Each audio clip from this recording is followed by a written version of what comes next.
Hello, everyone. I'm here with Bruce, who was just catching me up on all of the internet drama I have missed in the last, I don't know, since I was flying back from Australia. Apparently, I have some new stuff to check out. You're a world traveler, Lauren. Yeah. Well, I don't know if most people who have watched me since the Owens stuff will probably know I go to Australia every year. And then this year, I was going to skip it because of this like 6 week long anticipated trial. So I had to save like all my PTO and all my money for New York. But then they, of course, settled the case 2 weeks beforehand. And so, kind of last minute, I decided I was like, you know what, I don't want to like skip it. I'll go. So I went for a week, and I kind of just like didn't tell anybody. I mean, my family knew that I was going, obviously, but I just like I didn't really tell anybody. I was just like, you know what, I'm just gonna go. So I went by myself for a week, and then I got back late last night. So it's all been kind of a blur. It's 14 hours time difference. Yeah, it's not a fun readjustment, but I'll get used to it. So yeah. I was avoiding the internet mostly while I was out there, but then the ruling on something in the Lively case came out. So Omar and I streamed one time while I was out there, and it was like 5 or 6 in the morning for me. So I'm just kind of all over the map at this point. But we have this short update kind of in the case in San Francisco between Laura Owens and Mike Marraccini. Mike Marraccini, as you guys know if you've been following this, had the DVRO against him dismissed by the court back in November. Laura Owens failed to show up to court twice, citing medical emergencies. The first time, she was caught competing in a horse show that very same week after she claimed to have a life-threatening medical condition. So you can tell how sincere that was. And then the second time, she, decided she was having an emergency at the last minute. But, I've been kind of not keeping up with the Owen stuff so much. There were a couple of things bothering me, and I'm not going to get too much into that, but there's a couple of things I wanted to bring up. Omar being Mike's attorney in this case, this will be brought up that he had filed a motion for fees and costs at one point, and then he withdrew it after he was like threatened with a lawsuit over something trivial and stupid. But it wasn't worth getting into any kind of legal trouble for, obviously, so he withdrew it, and with the option of refiling it later on. And I believe, Bruce, maybe you can tell me if this is accurate, I believe he said something on the fundraiser stream that was going on while I was on my long haul flight overseas, so I couldn't see it myself, about not refiling it. I think that might be the current direction. Right. Okay. Somebody in chat might be able to clarify. Okay. I'm not sure I actually heard him when he was.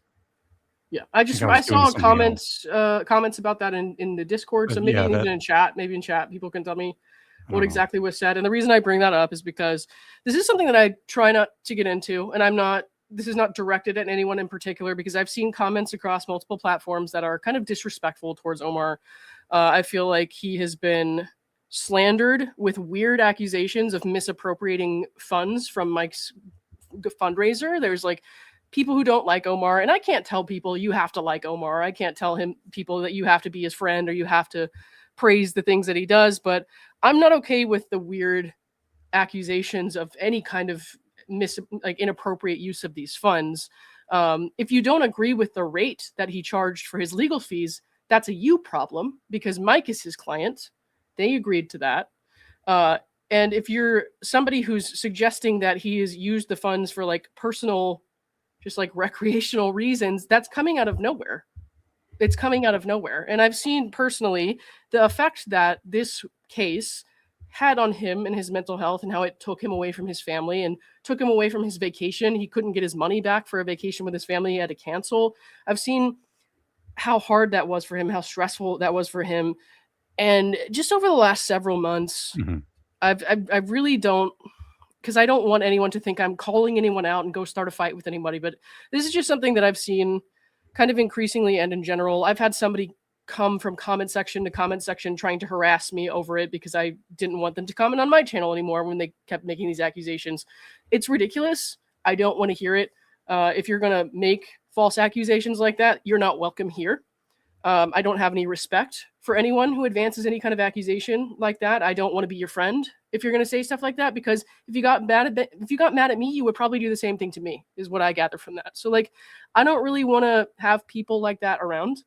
If I see it in the comment sections, mods have permission to ban anybody who talks like that. It's not okay. That's not a difference of opinion. It's an outright lie. And I'm actually really tired of seeing it. And when I heard that he wasn't going to refile this, I know there had been a lot of pressure on him and a lot of weird conversation around that, where like lay people are putting pressure on him and making weird sweeping accusations based on things they could never know because of attorney-client privilege. And it's unacceptable. And I don't want to see any of that. And if I do see it, you're gone. So this is just a warning. Yeah. I know who Lauren means. No, this is, again, like I said, not directed at anyone in particular. I've seen multiple comments from people on multiple platforms. This is not at any specific person. I'm not trying to start a fight. I'm not trying to point the finger at anybody. I'm saying I've seen enough of it and heard enough of it to where I'm like, this is where I want to put my foot down and say, I'm not okay with that. You need to stop. I mean, it's okay to have questions and have a discussion as long as the questions and discussion are respectful, right? Like, you can disagree with something, or even if you can say like, I think that rate is like, that's too high a rate. Fine. You think that's too high a rate, but that's not a crime, right? Misappropriating funds using funds that were stated for something else, that is a crime. He published his fee schedule, right? So anybody can go take a look at it. But, you know, you mentioned the stress of the case, and this was a long case. There was a long window of preparing for it, even if it didn't go to the hearing. But there's still a lot of work that has to happen. I tried to go to a hearing a couple times. We tried. We were there. We braved. Some people went to a hearing. Yeah. You know, we braved our humanity in a Waymo to get to this thing, and it's a lot of work. And you know, I remember I was on a jury. I was the jury foreman for a criminal case for 2 or 3 days, and I was just on the jury for 2 or 3 days, and that alone was incredibly stressful in terms of having to listen to wrap your mind around all the details of everything that's going on. So I can only imagine what it's like for someone like Rachel Juarez or Omar to prepare for this case and work on it. Yeah, well, they were forced to like read rage out emails like time after time after time. This lady's relentless. Like, we've seen behind the scenes a little bit of what she does when it comes out in court, but we don't know. We only know a fraction of that. Mm-hmm. And that doesn't even include whatever bullshit he had with David going on there, where I know David was very threatening towards him when he inserted himself into that case. There was a lot that went on that people don't consider. And I think that it's very unfair the way that he's been treated by, some people that don't really know him and don't really know the details of what he did for Mike. Mm-hmm. And putting pressure on Mike to explain any of that is also unacceptable to me. I'm not okay with that. So and I think we talked about this before, right? If somebody has a GoFundMe and they get the money, you can do whatever you want with it. Like the Ron Owens GoFundMe, right? Ron Owens, if he has this GoFundMe and gets whatever it is, $150,000, he can do whatever he wants with this $150,000. Yeah. The only caveat there is if GoFundMe has a policy that they violated because they're using that money to pay for a criminal defense or something, right? Yeah. I don't know, or they don't report it in a bankruptcy filing. Mm-hmm. Okay. And none of that applies to Omar's situation or Mike's situation, I should say, because it's Mike's GoFundMe, right? Yeah. So the one other thing that I wanted to talk about was, David and I are not friends. There's no love lost there, right? But I did obviously see, did not discuss. I felt like I didn't need to do that. I did see his posts about his wife passing away. I felt at the time that the kindest thing that I could do, knowing that we do not have a good relationship to each other, or any relationship really, it's always been combative. He does not like me. The kindest thing I could do, I felt for him, was to say nothing. Was to not tag him, not say anything, not draw attention to it. And I understand different people have different ways of expressing their condolences. Given my relationship to him, which is like not really a relationship, I felt that my saying something would only A, upset him, or B, make him feel pressured to respond when I don't really need to be taking his attention right now. I think there were a lot of people who sent him kind messages, and he did appreciate that. So that's good. But just, I had to kind of go with my gut based on my personal interactions, or not interactions, but my personal kind of conflicts with the guy. I will not be discussing him really, other than his role as Laura's attorney in these cases at this point. I think that for me, just I don't feel right about it. I feel like he's obviously going through a hard time. I know I've seen a lot of people say they don't think it's sincere or they don't think he'll really change, but he said that he's trying, and I want him to be successful in that. I want him to be successful in changing. I want him to be successful in becoming a more, cognizant person of like how he affects other people and the things that he says. And so I don't want to do anything to negatively affect that, even if that's like calling him bad names. You know what I mean? So like, I want to see him succeed at that, because I don't like the way that he's treated Rachel. I don't like the way that he's treated Omar. I don't like the way that he treated Clayton or Dave. So I'm not going to sit here and do anything to egg him on or to trigger us, him. Lauren. Yeah. Well, I kind of got over it. But I almost forgot that you were recently one of his new friends in his blog. I made a few blogs. Yeah. But I also want to encourage people who kind of saw that as an opportunity to criticize him and his actions to think of the innocent woman who unfortunately died of cancer. I don't think any of us, no matter how much we don't like somebody, like you try to put yourself in her shoes for a second. I don't think any of us would be okay with, after we're gone, our memory being used to hurt somebody that we loved. So I don't want to do that ever. And I'm just saying this because I've seen a lot of different reactions. And even though it's been a few weeks, I do just want to put that out there, because I know people were expecting me probably to talk about that. I don't want to. Not just for him, but for her, because she is somebody who tragically lost her life to cancer really young. And I actually find it kind of awful to use her to hurt him after her passing. It's not fair to her. It's not about David. But that being said, I would much rather see David be successful in whatever he's trying to do to become a better person. And I'm not going to be an obstacle. So we'll talk about Laura and her case. And if David decides to come back and rant and rave and hate on everyone, that's not because of me. It's not because of anything that I did, right? Because I'm 100% staying out of his way. But I am going to express my opinion on his client's actions and what she continues to do in court. So that's really all I have to say about that. Yeah, I mean, all we can do is watch the bar case, right, and see how that wraps up. Yeah, presumably, and hopefully he'll be able to retire and do all the traveling and things and reflecting he wants to do. Yeah, and that'll be good.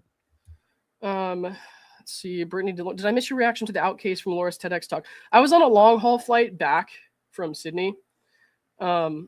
And so I couldn't watch it. You can't really stream very well on plane Wi-Fi. So like I heard about it, and somebody even tried to send me a clip, but I couldn't get it to load. So I haven't actually watched it yet. I did hear about it though.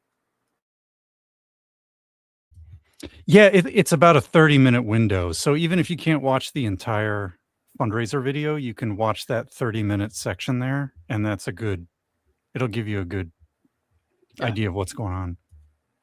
Yeah, I'll go back and watch it. I just haven't had a chance yet. I got back last night. I got in at close to 10 o'clock, and then I had to drive all the way back from the airport, and I just haven't had time. So, all right, let me pull up this document from this was filed a little bit ago, a week ago actually, but the San Francisco court is slow in getting these things on the public docket. And then Steve, who helps us get these documents because he lives out in San Francisco, had to go get it for us today. So thank you, Steve. I think I saw him earlier in the comment section. We appreciate that. But we'll take a look here. Remember, this is relating to the appeal. Steve is always on it. Yeah. This is relating to the appeal of the dismissed DVRO against Mike Marraccini. Laura did not show up to court twice. I did show up to court twice. It was, 0 out of 10. Don't recommend. I think she should just drop it. But like, we'll read through what she's saying here. So she's asking the court to basically take notice of certain things in the record to base her appeal off of. And then she says request for expedited consideration of the papers. And so we'll read through this. When it comes to like the points of authorities and shit, I might skim some of that because that's just kind of, I don't know. I don't even know if her legal stuff's going to make sense because she's still pro per at this point in time. I don't know if she has anyone helping her behind the scenes. That very much could be true. But I can't say that for sure. So, all right. So petitioner Laura Owens moves the court for an order correcting and augmenting the record. Okay. We don't need to read that. Okay. This motion is brought because the documents at issue must be filed or lodged here before they can become part of the record on appeal. Petitioner requests the motion be decided on the papers without a hearing and on an expedited basis. The motion is made on the following grounds: written communications that were before this court on November 4th and 5th, including petitioner's medical emergency notifications, which court staff acknowledged in writing before the hearing, were transmitted by email, were never filed, and therefore will not appear in the record on appeal. Yeah, that's kind of how that works. The reporter's transcript and the minute order contain no reference to those acknowledged notifications, and no final order was ever prepared. Unless the record is corrected and augmented, the Court of Appeal will be presented with what appears to be an unexplained failure to appear. Okay. I mean, it kind of was. What, the unexplained? Yeah. FTA. Right. Well, she kind of did some crazy shit behind the scenes with emails. And like, I remember listening to an interview with, I don't even remember who was, Omar or Rachel, saying that she suggested that the court reporter was a secret JFC spy or something. Oh, dear. So she was like, no, I'm not going to show up. And then she later pretended that she was totally going to show up, but she had a medical emergency. In my opinion, that's what happened. How do you become a secret JFC spy? Because I want to get on that gig. Dude, I don't know. Sounds fun. Yeah. I don't know stenography, though, so I might be in trouble. Whatever. Thank you, Steve. Hey, Steve. And did I read that right at the beginning, that she wants it expedited and she wants it read on the papers, and what was, and she doesn't want to have to show up? We'll read through that because this isn't too long, so we'll get Those to that. Those were the three things, right? I don't totally understand what she was asking for, so I'll have to read the paragraph with the papers. I want my appeal, and I want it now. Yeah, that's what that is. Yeah, I guess so. Well, it's kind of weird to ask for an expedited anything after 7 months, but okay. It's been a little bit. Yeah. I mean, I'm half a year older. I guess we all are. But sure. I guess it's urgent now. Time is the wheel that crushes us all. That's cute. All right. So this stuff with the medical emergency, the emails, the notifications, like this, it's not the court's job or the judge's job to like verify your medical emergency. And so like getting an email notification that you were having a medical problem, what are they supposed to do with that, really? I don't think that really has too much to do with it. Also, you can't just like continue to email the judge things ex parte and expect that to be taken into account, because you're not supposed to contact them that way. So I don't know exactly what she did or exactly who she emailed. I think that we do have copies of the emails in the now withdrawn fee motion, but I just don't think that this is appropriate. But that's just my opinion. Like, I don't think it's appropriate for her to ask them to, weigh things that you're not even supposed to communicate that way, or weigh things that were never verified, because it's not the court's job to verify them. Yeah. But I don't know. I'm not a lawyer, so that's just me. We need a lawyer because we need to ask them, hey, if you have a client and they're having medical issues and you're supposed to be in court, what is the correct process, right? Yeah, I don't know. I couldn't. I was going to invite Omar, but I figured he was too busy using the GoFundMe money to like take a pottery class or something. I don't know. I don't know. Wow. All right. I hope he makes me a sensual pottery item. All right. Let's see here. Okay, we don't need to read that. The motion is based on this notice of motion, attached memorandum points, blah, blah, blah. Okay. On the morning of November 5th, petitioner Laura Owens was in a hospital bed at Honor Health Scottsdale Shea in Scottsdale, Arizona, being treated for gastrointestinal bleeding after a night of vomiting blood.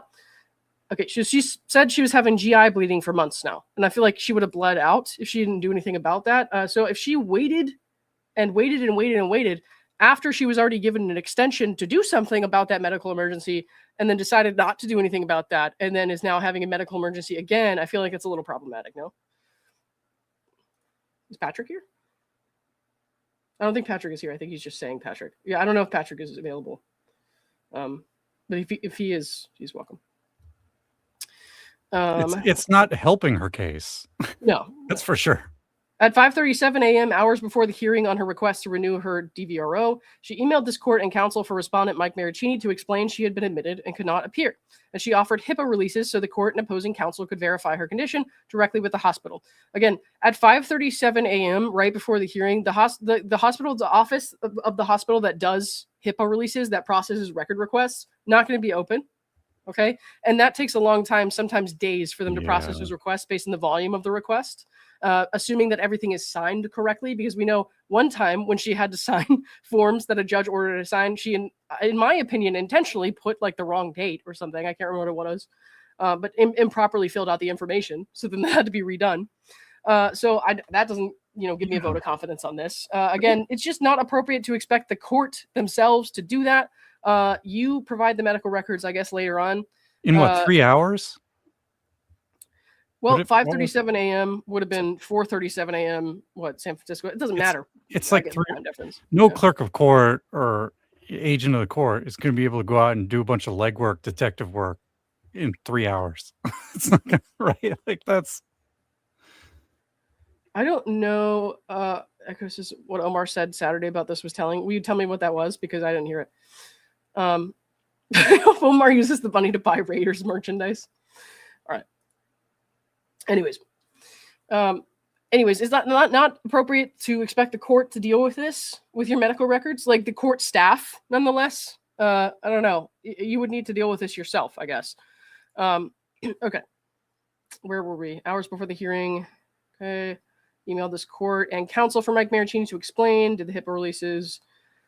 Court staff confirmed receipt in writing twice at 9:26 a.m. The court dismissed the renewal request because petitioner was not present and dissolved the temporary order protecting her. She remained hospitalized overnight and underwent surgery the next day. Hey, so I think we skipped some parts. We skipped some parts here where she didn't show up the first time after she was ordered to appear in person, pretended that she thought she didn't have to appear in person.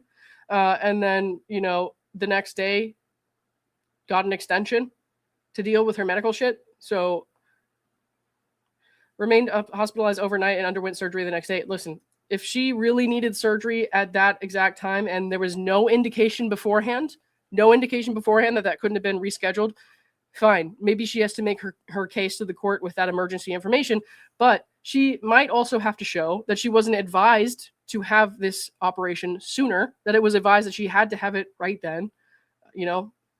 There's a lot of questions that I have based on her history of medical fraud. She's a verified history of medical fraud. This is a good point Caro has in chat. This is civil court. Laura made a choice. She chose to do whatever it was she was doing. And if she got surgery, she got surgery. I don't know. Is this it? You can go to court or you can go to the hospital and then maybe have a surgery or whatever. Like that's a choice you can make. Mm-hmm. And when you make a choice, you need to live with the consequences of the choice you've made. Yeah. You cannot, have your court cake and eat the burrito too, or whatever the analogy is. Did she undergo surgery? I thought it was the doctor said I might need surgery. Well, I hate to agree with, or not even agree, but I hate to even give her an excuse, but she could have been saying like, that morning, the doctor said she needed surgery, and then the next day she had surgery. Then again, if you're bleeding so hard that the doctor says you need emergency surgery, they're probably not waiting until the next day. Just saying. I don't know about that. Especially if it's happening at like 4 a.m. They're not going to wait till like tomorrow afternoon to stop the bleeding. That's a little ridiculous. But yeah. She said she was under anesthesia. Yeah. That's an endoscopy. Most likely that's an endoscopy or something like that. That's a really quick. Would you call that a surgical procedure? I mean, you can, because sometimes they have to like remove stuff or tie something up. I mean, I've had surgery that way. So. Oh dear. It's definitely an easier recovery because you don't have cuts and stuff to take care of, but it's still it doesn't mean it's not like a serious procedure. I only asked because I could easily see Laura inflating the language that she uses here, right? Yeah. Underwent surgery could really mean had a outpatient procedures, I think the technical wording for that would not be surgical procedure. But I don't know if it makes a difference if they like cut, you know what I mean? Like if they had to cut something or if they had to stitch something. I don't know what I mean. You know what I mean? So when like if I get a mole removed and I got 2 stitches, did I undergo surgery? Yeah. Like, I don't know. I wouldn't think so. I think a lot of people just call it surgery. I try to, when I talk about it, I try to just say I had an endoscopy or something like that. Like they used the scope. It wasn't that big of a deal, but specificity is always better than not being specific. Well, I don't know. I don't want to say anything definitively about that, but it's possible that that's the wrong word. All right. A reviewing court will find none of this in the record. I mean, it's not relevant, really. You didn't show up twice. Obviously, the DVRO wouldn't do anything at this point because the man cannot get far enough away from her. So I don't know. I don't know what the point of this is other than to torment him and force him into, spending more money on an attorney to do this. The reporter's transcript of the hearing, it runs 5 pages and contains no mention of the emergency, the emails, or the court's acknowledgement. The minute order is equally silent and no final order was ever prepared. The minute entry itself states no order is prepared for today's hearing. No final order was ever prepared. I think she wrote the order after. Correct? I think her expectation of the level of detail that goes into these court rulings and minutes is a little too high. Yeah. Like this is, again, we're in civil court. We were there for what, 5 minutes, Lauren? Like 10 minutes? There's not going to be a lot to write about. It was for sure less than 10 minutes. The reporter's transcript is 5 pages. I only wrote 1 page of notes. The time people spent clapping was probably about the same amount of time it took to realize Laura wasn't coming to court that day. Maybe. All right. The explanation for petitioner's absence exists, but it exists in emails this court sent, received, and answered, and in hospital records, materials that sit outside the case file because they were transmitted by email rather than filed. Respondent's lead counsel, Omar Serrato, has publicly described the consequence. 13 days after the dismissal, he said on camera that, luckily, because no record was made, petitioner's options for appeal are severely limited.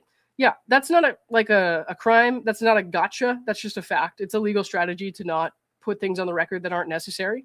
So this is not, I don't know. Like, she thinks it's this huge deal that he's come out and said, basically, she has an uphill battle. But that's just true. That's just the truth. That's how court works. And you don't, as a lawyer, have to do anything to help the other party if they don't show up to court.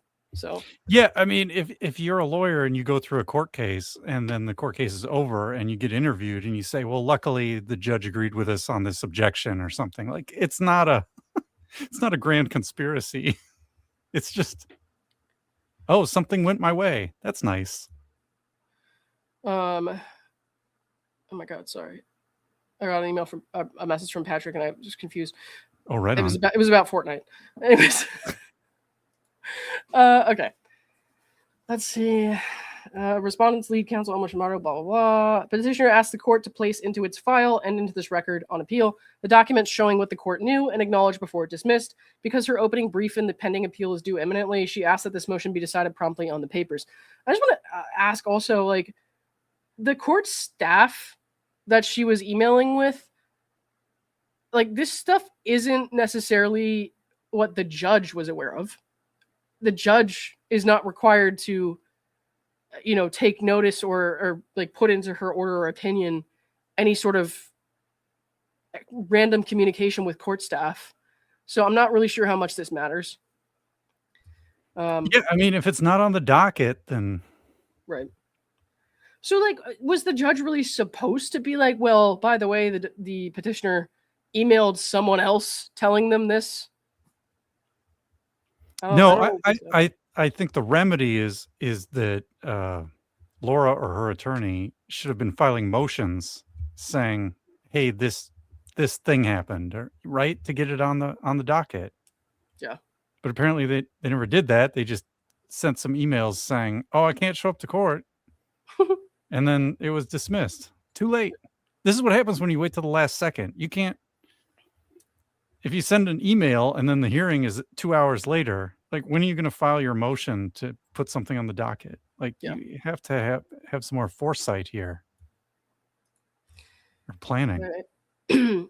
Petitioner obtained a DVRO against Marraccini in 2018. It was renewed in 2020 Following a contested hearing for 5 years, neither the original order nor the renewal was ever vacated or reversed. So there was a motion for that, but then the judge said that she hadn't been properly served with it. So if they wanted to go ahead with their hearing dates, they couldn't go ahead with that motion. So I think they had withdrawn it with the stipulation that they could in the future bring that forward. But that never happened. So this, not ever vacated or reversed, I'm not sure that's relevant. In July 2025, petitioner timely sought a further renewal under Family Code Section 6345. Respondent retained attorney Omar Serrato to oppose attorney Rachel Juarez, associated and as co-counsel on October 31st. After prior continuances, the renewal hearing was set for November 5th. Let's see. Carolyn Gold, blah, blah, blah.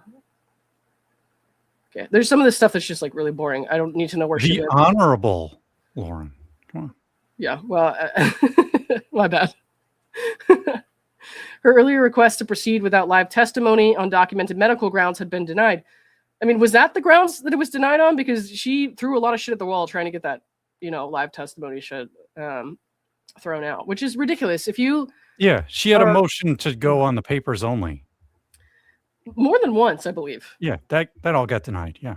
Yeah, because that's insane. If you are going to do something that's life-changing for somebody based on your accusations, you should have to show up and testify and be subject to cross-exam. Like, that would be fucking nuts. No, just trust me, bro. Okay. Her in-person appearance remained required, as it is of most normal human beings, or not normal human beings. Following the dismissal described below, petitioner filed a notice of appeal on December 4th. It's pending. Okay. And she got an extension on when to file her opening brief. Do you know the date when that's due? It's this month, isn't it? I do not. Is it not this month? I might be making that up. I don't know. You guys have to let me know, chat. All right. On the morning of November 4th, Department 405A emailed the parties. We're informed by the court reporters department there is a high chance there will be no court reporter coverage tomorrow. Since this is a DVRO trial, the court needs to continue the trial if any party doesn't waive the court reporter. In the alternative, any party could also hire a private reporter. Please check your email through the day up to early tomorrow for updates for court location and reporter status. What a nice alternative. Yeah. Rob and Chad saying 6/29. Okay, that's 2 weeks from now. All right. There's actually multiple things happening on 6/29, I think. What's the other thing? Complicated. I think there's something with the criminal case. Oh, shit. Okay. Petitioner promptly responded she would not waive her right to a court reporter, was not comfortable proceeding with a privately arranged reporter. It doesn't matter if you're not comfortable proceeding with a privately arranged reporter. If it's a certified court reporter and they're going to be there, you have to show up. You can't do that.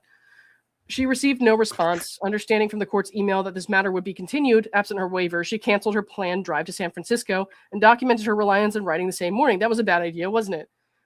Because if they don't tell you court is canceled, then you're dumb for not showing up. Yeah, a high chance does not mean 100% chance. Right. It just means high chance. And they enumerate alternatives. And nobody cares if you're uncomfortable. Everybody should, like, anytime you have to go to a courtroom, you should be uncomfortable, or there's probably something wrong with you. I'm uncomfortable in the courtroom and I'm just a spectator. So. That's what I'm saying. Yeah. All right. Petitioner was excluded from the reporter communications until after a private reporter had been secured. No one cares. So what was that, like a few hours where she wasn't involved in the communication of like them asking questions to the court? And then she was eventually copied once that was all figured out. So she had all those emails within hours. That's dumb. Yeah. Maybe we have a remote court reporter if we can't find someone to be there in person. And then they ask, is this reporter certified? He confirmed, we've successfully secured a court reporter for the proceedings scheduled for tomorrow. Petitioner saw none of these messages until she was added to the chain late that afternoon. I mean, so that means late that afternoon would be when they can, like, based on this email time, when they secured the court reporter. That was the day before the hearing? Yeah. So basically, late afternoon, 3:42 p.m. is when they did. So late afternoon, she was copied immediately, basically. I mean, the big problem to me is if you're going to go to court, and court was what, at 8 or 9 a.m. or something, you want to be there a day or two ahead. You don't show up at the last second and roll out of an airplane. Oh yeah. And we're going to get to that too. Hop, skip, and jump to court. Like, that's not proper planning. Right. She then objected in writing to the appointment of the privately retained reporter and reiterated her non-waiver. So again, when we're thinking about the stuff she's asking the appellate court to consider, they're going to see these crazy ass emails where she's accusing the court reporter of being a mole. I'm like, are you sure you want them to read that? A mole? Well, it could be a gopher. Oh, sure, I guess. Depends on what the dirt looks like in your yard. Yeah. At 4:49, the court confirmed the matter remained on the calendar. Petitioner booked a flight that evening. I thought she was going to drive. Okay. Well, at some point, the driving window runs out, and you have to switch to the flying window. I disagree. I think if you really want to show up, you could drive in the middle of the night.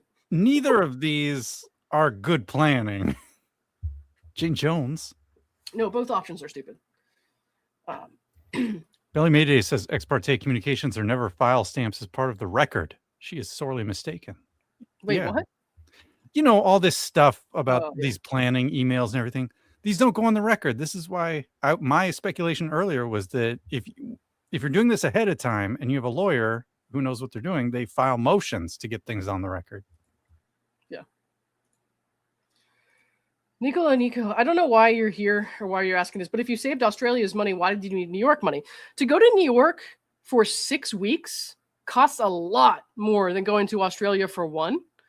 I don't know why you're here suggesting this. Again, I hate when people come in and make stupid comments like this, just like accusing me of bullshit. But the money that I raised was not going to keep me in New York for 6 weeks. I had to plan to pay most of my costs out of pocket. So I had to save all that money. And now that I no longer have use for that money, I saved the fundraiser money as I planned. Okay. And then the money that I had saved to go to New York for 6 weeks, I was able to use some of that to go to Australia for a vacation. It's really not that big of a deal. I would ask respectfully that if you don't like me or if you have a problem with me, just don't come here, But there's no reason to come in here and make false accusations like that, right? I mean, I know what you're doing. I've had a couple of trolls here. They're coming in, make weird suggestions, right? But let me see. Yeah. This person does not appear to really comment on this channel except for that. So I'm going to say that's a troll. And I'm going to kick you out. Or at least mute. You can go in timeout for a little bit. All right. So, at 4:49 p.m. on November 4th, court manager Frances Yakota emailed all parties. For clarification, this matter remains on calendar for tomorrow, 9 a.m. before Judge Gold, as the court has not continued this matter. Parties are to appear as previously court ordered. That evening, within hours, and despite significant financial hardship, petitioner's family purchased a ticket for her on United Flight, and then I redacted the number there just in case, because she's been weird on a privacy kick lately. Departing Phoenix at 6:25 a.m. the next morning, the e-ticket issued at 7:20 p.m. Petitioner sent the confirmation to the court. Okay, if you have to send the court confirmation of your flight, you're already doing something wrong. Just saying. 6:25 a.m. I think we've looked at this before. I don't know that you would even make it in time. Yeah. Especially if there was traffic or a traffic accident or something. Let's see. 1 sec. Petitioner was hospitalized before the hearing, notified the court twice, and offered HIPAA releases. Court staff acknowledged both notices in writing. Okay. Late that night and into the early morning of November 5th, petitioners experienced repeated episodes of vomiting blood. A recurrence of prior GI bleeding that her physicians had warned required immediate emergency care. Okay, so they warned her that it required immediate emergency care weeks before that, though. So my question is, why didn't you do anything about that when you got your extension? Instead, she was horse jumping instead of taking care of her medical problem that she said was an emergency. That's not A, not responsible, right? And B, that's just crazy. It's all very suspicious. Totally. 1 sec. I've had a cold for the last few days, so I'm just kind of messed up. I don't know if you can tell sinus-wise, but oh man, I feel like the Allergies have been doing something to me. Yeah, I was on a bus up to the mountain with a family, and their kids kept coughing all over the place without covering their mouths. And I was like, it's not my place to parent other people's kids, so I won't say anything. But I was like, every time they would cough, I was just like, keep it away from me. Oh, whenever I had coworkers I worked with closely that had little kids, those were the years when I worked in the office where I would get sick the most. I would catch a cold or the flu. It's from the tiny humans and their jam hands. Yeah, it's trouble. Okay. She canceled her morning flight, went directly to Honor Health, was admitted at 5:37. Before the hearing, she emailed the court, Mr. Serrato, Ms. Juarez, and the respondent, writing to inform the court that I'm unable to appear due to a sudden and serious emergency. I experienced multiple severe medical episodes involving vomiting blood. I had no choice but to cancel my morning flight and go directly to the emergency room. I am currently at Honor Health, where I am receiving IV fluids and where they are determining treatment for GI bleeding. I can provide medical documentation confirming this as soon as it becomes available, and I'm more than willing to execute HIPAA releases as well for the court and opposing counsel regarding my visit to the hospital. These circumstances clearly establish good cause for continuance. Listen, this is not anybody else's problem. It is not opposing counsel's problem to go get your HIPAA records for that morning right before the hearing, nor would they have been available at that point. She hadn't even had the surgery at that point, apparently, per her own words. So what records are they going to give him? You know? Yeah. Not gonna work.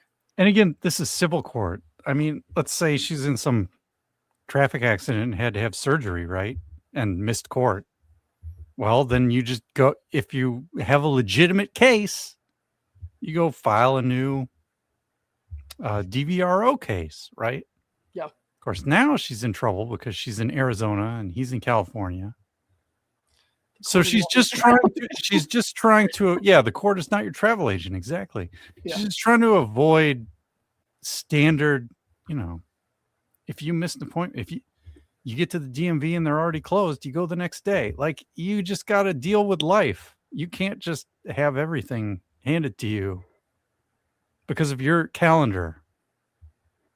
Everybody has a calendar. If we did that, nobody would do anything because everybody would just have a calendar conflict 24/7. Yep. Oh my god, I just forgot how tiring this person is. Like, I just stopped following her stuff so closely, and we were like only halfway through. We're not even halfway through. We're like 5 pages into this shit, and I'm just like, you guys, this lady is so fucking exhausting. Nat 21225, thank you for the $25. That's really generous. Thank you. I hope you had a great trip. I can only imagine how ready you were to take a well-deserved break. Thank you very much. Yeah, I definitely was. Like I said, I was preparing to be in New York for 6 weeks. I was probably going to have to pay $10,000 out of pocket. So I saved my money, and I was going to pour all of my PTO for the year and all of the money that I had saved into that. Unfortunately, I wasn't going to be able to stay for 6 weeks by myself. So I did that fundraiser, promised that I would save it for the Jones case if the trial settled, which is what I did. And then I was able to use some of the money that I had saved to go away. Like I have every year since 2021 or 2022. And it was something that I needed to do. So it bothers me when people, suggest that I've done anything wrong by that. But I mean, I can't really stop those kinds of comments. All I can do is explain and keep to my word as to what I said I was going to do with the money. And if people decide not to believe me, then they don't believe me. So I can't do anything about that. But I appreciate you. Thank you. All right. Court manager Yokota replied in writing, email received, thanks. Petitioner sent a second update reporting that she was being admitted, would require an under anesthesia procedure, and was not expected to be released until the following day.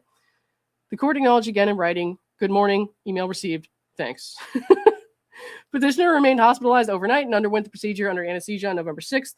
Her hospital records are attached to her declaration as exhibits C and D. I don't think we have those. Maybe she can get a doctor's note for the court manager to be a better court manager to Laura. That would probably be the best call. She could use the same doctor that she used for, was it Greg or Mike that they told him to be a better boyfriend? Better boyfriend, better court manager. I mean, yeah, why not? Email received is not motion granted. No. Oh, good point. Good point. Yeah.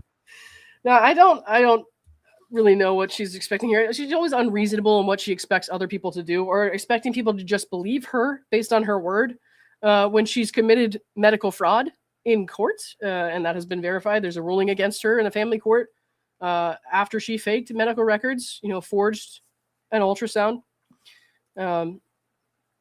I believe that was the one she used of her sister's, right? Where she put her name on it and whatever and said it was from somewhere else. So, yeah. Yeah. Do people not realize you have a full-time job on top of doing content that people in your community know who you are, Lauren?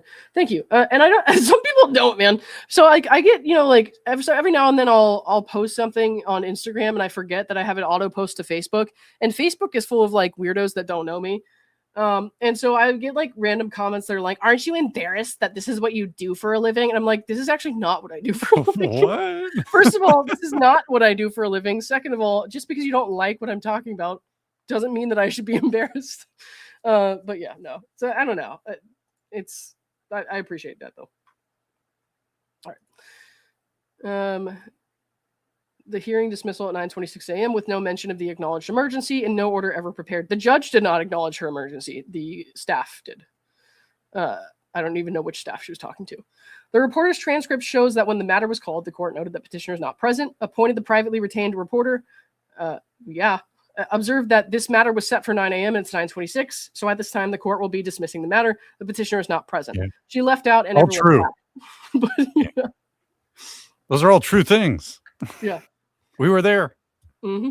Mr. Serrato and Ms. Juarez, both present in the courtroom and both copied on petitioner's emergency emails that morning, unfortunately. Said nothing about the emergency. What were they supposed to say? Your Honor, she's bleeding out? Like, I don't think so. Yeah, they're not her lawyers. Mr. Serrato instead reserved a motion for fees and costs.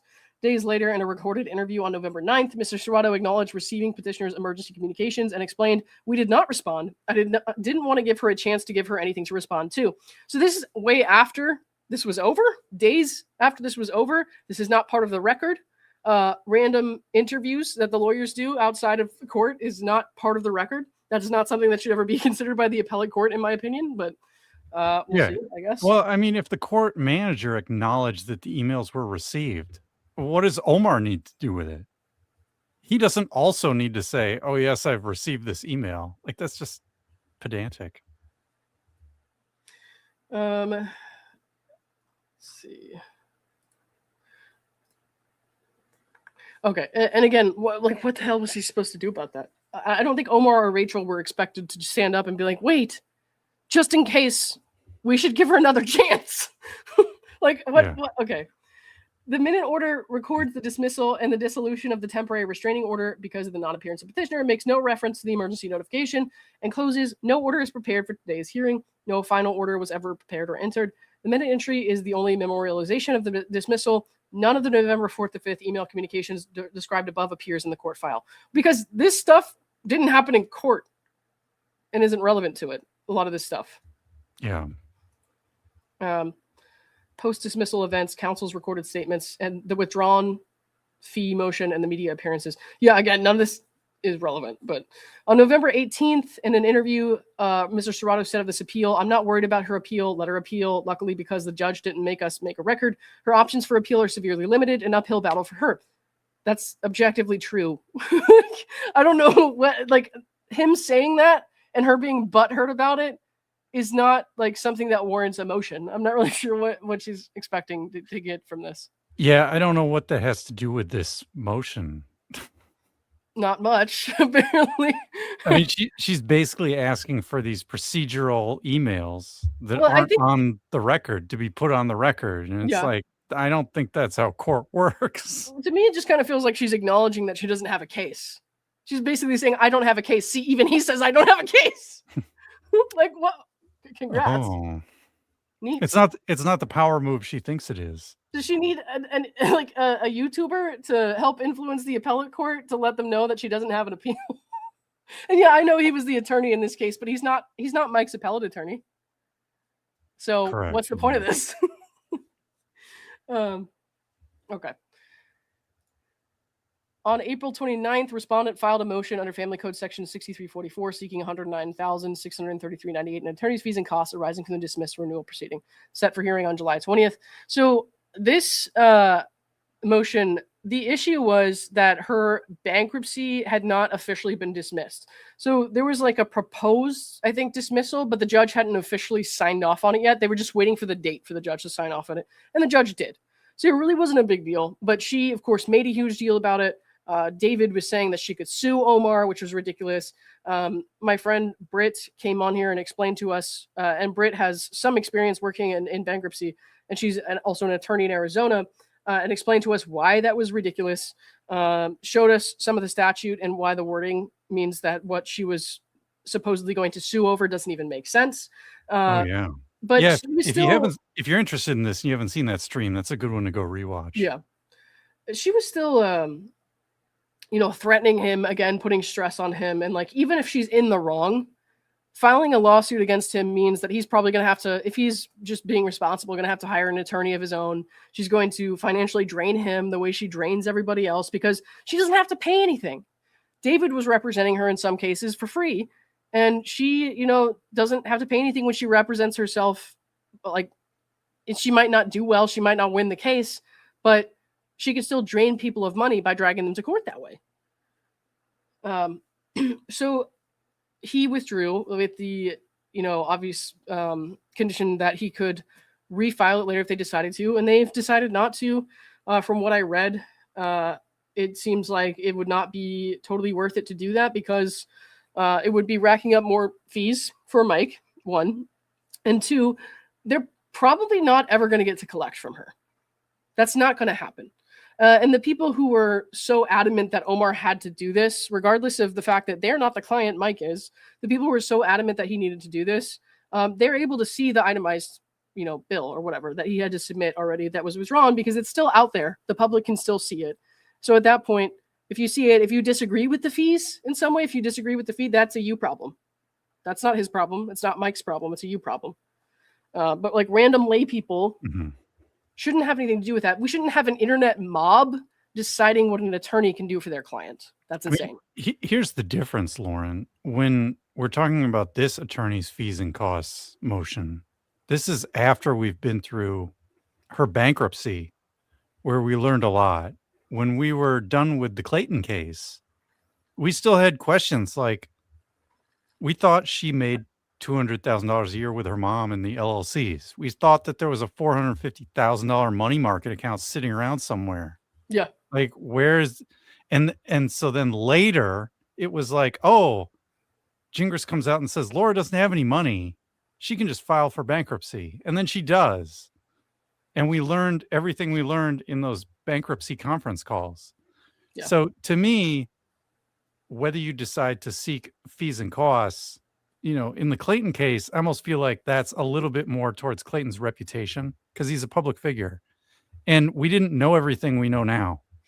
With Mike's case, Mike is not a public figure like Clayton, and we know a lot more about the financial situation. So to me, these are two very different. We can't just lump these two things together. Yeah. All right. On May 6th, petitioner served a written objection documenting defects in the motion, including that the supporting billing statement submitted under oath contained entries describing events that had not yet occurred on the dates billed.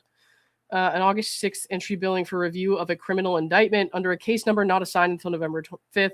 Yeah, but that case was dismissed and reworked under the new number, so that's not like a nefarious thing. You're just being picky and stupid. Bruce, I'm talking to you, not Laura. I can't talk to Laura. I don't want to talk to Laura. And Laura, what did I do? If Laura thinks that I'm talking to her when I'm just like thinking out loud, if Laura thinks that I am talking to her, she'll try to sue me. Even though I never want to talk to her, I don't want to have anything to do with her.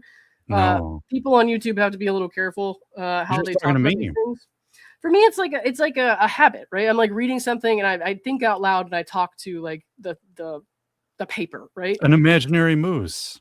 Right, but I'm not actually talking to Laura. I'm not trying to communicate with her. I don't want to do that. So I just need to put that out there because if I don't, she'll put it in a fucking harassment injunction and I'll have to go to court and spend a bunch of money fighting her. So let's not. Even though it's stupid and nonsensical, she'll still she'll attack anyone that she can because she doesn't have to pay anything and that they have to pay to defend themselves. So, all right, we've seen it happen, including the supporting billing submitted under oath, blah, blah, blah. An August 19th entry billing for research concerning a bankruptcy adversary proceeding not filed until January 9th.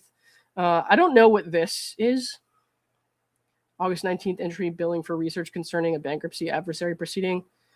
I don't know. I guess maybe that was like a clerical error. And on August 14th entry billing a conference with co-counsel, although Ms. Juarez did not associate into the case until October 31st.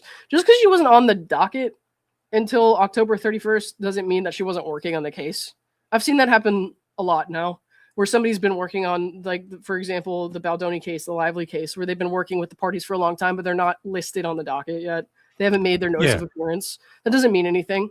You can have a conference or a I don't know what you want to call it, a meeting, mentoring, tutoring, whatever you want to call it, session with another lawyer, right? Engineers do this all the time. And that the sole witness declaration supporting the motion's theory that the petitioner had feigned her incapacity. The declaration of Kristen Harden describes observations at a Scottsdale venue on 21st and 22nd that official USEF competition records and contemporaneous transport records established could not have occurred on those dates. So that's not actually true. The competition records show that the competition took place on certain dates. It doesn't mean that she wasn't there. So most, if not all, of the horses that competed at that show were there at the beginning of the week. So that's, again, nonsense. Just because she wasn't competing on that day does not mean she wasn't present. Well, she does like to get to places. Mean that she was in the hospital. Yeah, but she does like to get to places at the last second. Yeah, I guess that's true. So maybe she gets to horse shows at the last possible second. But my point is, this is not a foregone conclusion. The next day, May 7th, respondent withdrew the motion with prejudice and filed a procedural posture correction, acknowledging a misstatement in the motion. So the misstatement was to do with the bankruptcy not being, officially signed off on, the dismissal not being officially signed off on. Yeah. No correction of the Harden declaration has ever been filed because there's nothing that needs correcting. So. Yeah, I mean, if Harden doesn't want to change their statement, then there's nothing to correct. And to be like, I've seen some people talk again about Omar and how she signed the declaration and suggested that he wrote it and she signed it without ever knowing what was on it. Basically, like suggesting he did that the same way that Laura's attorneys did with the napkin lady or whatever, or with her former friend or whatever. The $450,000 money market account. What about? Oh, okay. Well, there's no reason. She threw Gingras under the bus for that all day, every day. Right. There's no reason or like objective evidence to suggest anything like that. Again, like people who don't like Omar and have it out for him are trying to say some things that are ridiculous. 1, hurtful to Mike's case. 2, and 3, they're, again, it's just like, I guess 3 is the same as 1. It's nonsensical and it's just to get back at Omar because they don't like him. And I think that's insane. If you are a part of a community that's supposed to support victims and you attack one of the victim's attorneys to the detriment of that victim's case, you have a problem. All right. Yeah, I mean, it's just, I think people need to be more comfortable with the answer, I don't know. Right. Like, how did all these documents, who wrote all these documents? Did Woodnick write this document or did Isabel write part of this stuff? Like, if you don't know the answer, you just don't know. And I think it probably doesn't even matter. Well, there are 2 issues here. I think, number 1, assuming that, like Laura says that Kristen was lying. Number 1, we have to assume that Laura's telling the truth, which is a huge red flag. Okay, the biggest red flag. Yeah. I'm talking about document production. Yeah, I'm not talking about the actual disagreement here. Oh no, I'm just going back between to the Laura, actual. I'm going back to the actual declaration. Number 1, okay. if you were to believe like Laura's version of events, number 1, you have to believe that Laura's telling the truth. Second, you are accusing Kristen of signing her name to something that is untrue. 3, you're accusing Mike and Omar of doing something improper. Omar, who represents Mike. It's just kind of ridiculous. I'm sure like whatever she signed, it certainly sounds like it came from her experience and what she witnessed. And And if she signed off on it, then it's because she approved of that. And maybe she got some things wrong, because we all, think back and remember things and we get details wrong sometimes. Maybe she did, or maybe she didn't, and Laura's just lying, because that's a huge possibility. But regardless, it doesn't really matter to me, because if you say that you're having a medical emergency to where you're bleeding out, you're bleeding internally, and you have a severe emergency, you can't come to court, and then you're seen just days later competing in a horse jumping competition, I think you have a much bigger problem. Yeah, I mean, nitpicking about all these details in the declaration, I mean, I guess Laura can do that. The problem is, in her nitpicking of the declaration, she admits she was at this horse show on a particular day, which was like days after she was supposed to be in court. Mm-hmm. It doesn't matter whether that's one day earlier or one day later, that the optics of that are still terrible. Yeah. No, I think it's fine. I think it's fine. Sure. Why not? Respondent's attorneys also appeared in public interviews and media segments characterizing the procedural dismissal as a decision on the merits and suggesting the 2018 and 2020 orders had been undone. No one ever said that. No one said that. Although those orders were never vacated, and respondent himself appeared in a segment on Inside Edition. These appearances were followed by a wave of harassing messages directed at petitioner. So we've seen Laura's idea of harassing messages is just like people publicly sharing opinions. They're not directed at her. Nobody wants her to sit here and listen to us talk about her, but she does obsessively. We can't control her any more than she can control us, right? So I can't, if she fails to exercise her own discretion and self-control and what's in her best interest, and so as to not watch things that are going to upset her that I say, that's not my problem. Yeah, she doesn't have to read the comments section on an Inside Edition video. No. And also those comments are directed at Inside Edition. Like they're the comments section of the Inside Edition video. It's not like people are writing out a rude comment in calligraphy and putting it in an envelope and mailing it to her. Yeah. Okay. Do you send a lot of calligraphy? Only to your mom. You bitch. All right. The court has authority to complete and correct its record, and it is the right court to do it. Let's see. Every court has power to amend and control its process and records so that they conform to the truth. The clerk's transcript on appeal is built from the documents filed or lodged in the Superior Court. And the Court of Appeal may augment the record only with documents filed or lodged in the case in Superior Court. So that would not include ex parte emails, as somebody mentioned earlier. So some of this is just stupid. That would not include, it says augment the record only with documents filed or lodged in the case in the Superior Court. That would not include interviews of the attorneys after the case is over. Yeah. So this whole thing is dumb. And note the key word here is may. Honestly, even if they give it to her, it's like, this isn't going to do anything. It's not going to do anything. Doesn't mean they have to do anything. No, of course not. But even if they were just like, you know what, we'll give this to her so she stops and doesn't have anything else to complain about, that's not going to do anything. If they look at those emails, they're just going to see how batshit crazy she is. All right. The relief must begin here. Materials that were before this court by email but never filed must first be ordered, filed, or lodged in this court before the Court of Appeal consider them part of the record. The reviewing court retains parallel authority to order corrections and to direct this court to settle disputes about omissions, but the efficient first step is in this court. Okay. The completeness of the trial court record is not a technicality. Okay, we're not going to read that. Okay, so why didn't she do this months ago is my question. She's now asking for this to be expedited, but why didn't she do this months ago? It's been 7 months.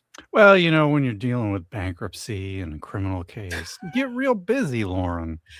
All right, that's fair. Okay. The November 4th to 5th communications and supporting documents should be ordered, filed, or lodged and included in the record. Okay.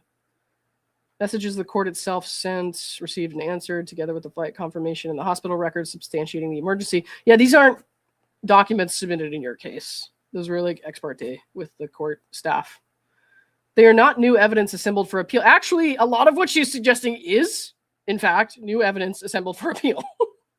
was actually before the court when it ruled. Nobody said that the judge considered any of that. It wasn't before the court in terms of motion work. No. They go directly to the question of dismissal present appeal. The court knew when it dismissed whether petitioner's absence was willful or excused, and whether a brief continuance rather than dismissal, another brief continuance, rather than dismissal and dissolution of the protective order was the appropriate response. So they can't just keep a DVRO in place forever without justification. They're not going to do that. And she had already gotten a continuance, so no. The illness of party is recognized good cause for continuance. Let's see. I don't know if I really need to read all this procedural crap, but the November 5th minute order, the only memorialization of the dismissal, should be corrected to reflect the notifications the court had received and acknowledged. I mean, again, I don't know if they'll give her that or not, but it sounds kind of like I don't think this is going to change anything. And I think that suggesting that she was going to file for another DVRO or restraining order of any type to the appellate court when she filed another motion that she did a few weeks back, like that's not helpful either. She appears unreasonable. Is this Laura's appeal? No. She's asking to augment the record. She wants random stuff put onto the record for the appeal. Her appeal's opening brief is not due for 2 weeks. So, it's completing the record is essential to meaningful appellate review. A prejudiced respondent's own counsel has described on camera. That goes back to him saying she has an uphill battle, which is just true. And again, not part of the court record or anything the court considered when making its ruling. So, dumb. The prejudice. This is goofy. This is like a lawyer making an objection in court, and the judge ruling, against the objection, and then you're like, "Well, the judge is prejudiced against me." No, the judge made the decision. It's not prejudice. The prejudice from the incomplete record is not speculative. The party who benefits from it has described it publicly. Mr. Serrato's November 18th statement, weeks after the court ruled, statement that luckily the absence of a record leaves petitioner's appellate options severely limited. And his November, that's just true. And pointing that out to the appeals court is not helpful for you. And his November 9th acknowledgement that counsel deliberately chose not to respond to the emergency communications together confirmed that the record as it stands conceals rather than, no, it doesn't confirm that the record conceals rather than presents facts a reviewing court would need. No, it's not concealing anything. It's just not willfully and optionally giving the court a reason to create more headaches for them. Why would anyone do that? That's stupid. The Court of Appeal should not be asked to review the dismissal on a record. Its beneficiary is celebrated as inadequate. So the fact that she did a poor job is really not the issue of the courts or anyone else. Pointing out that she did a bad job is not anyone else's problem. So the real Karsten, thank you for the $5. How many times have we seen her try to correct the record? 1,000? Oh, I don't know, dude. Somewhere in there. I mean, inadequacy is... It's an opinion. Yeah. Inadequate for what? Like inadequate. It's inadequate for her to win in her mind. I mean, that doesn't mean that it's inadequate for her to win. That doesn't mean it's inadequate for the procedure of the court. Doesn't mean they don't have all the information they need to have been successful in its procedure, right? Right. They could still have all the appropriate information. And you just say that's inadequate. It's inadequate because she has no case, a bad case. So, let's see. She didn't show up to make her case. Right. Renewal of the DVRO turns on the protected party's reasonable apprehension of future abuse. Nothing about Laura is reasonable. And conduct short of physical violence can strongly support renewal. That inquiry was never reached. The request was dismissed and the protective order dissolved 26 minutes into the morning calendar. So you were allowed to be almost half an hour late. That is not a thing that's going to help you. But okay. While the protected party was in a hospital bed that the court knew about. Again.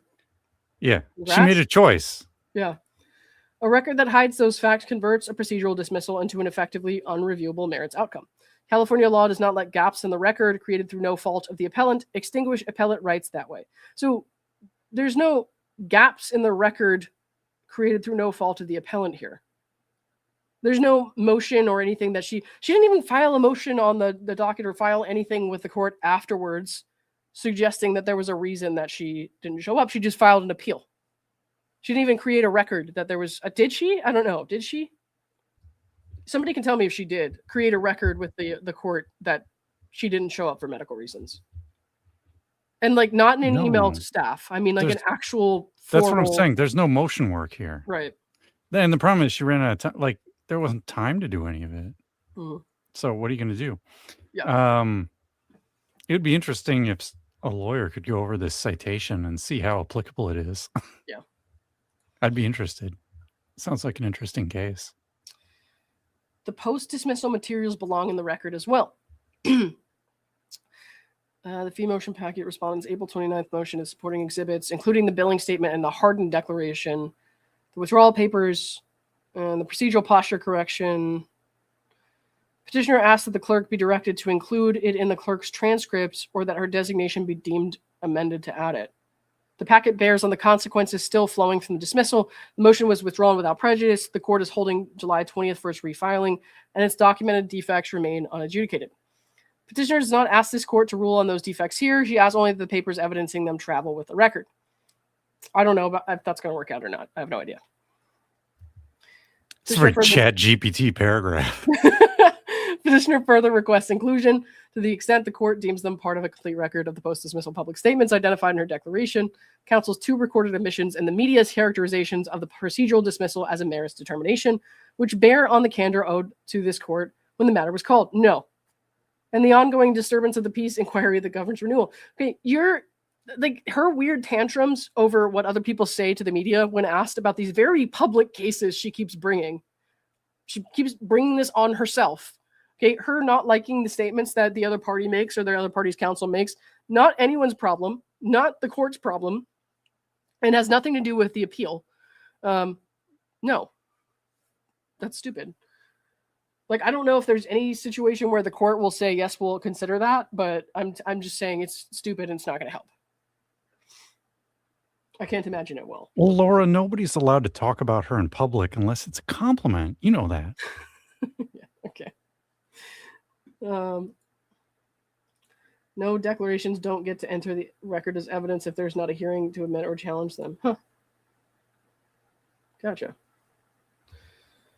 You have to have the time. Like if somebody files a motion, then there's the response to the motion and the response to the response. And yeah, suddenly people are trying to have lunch.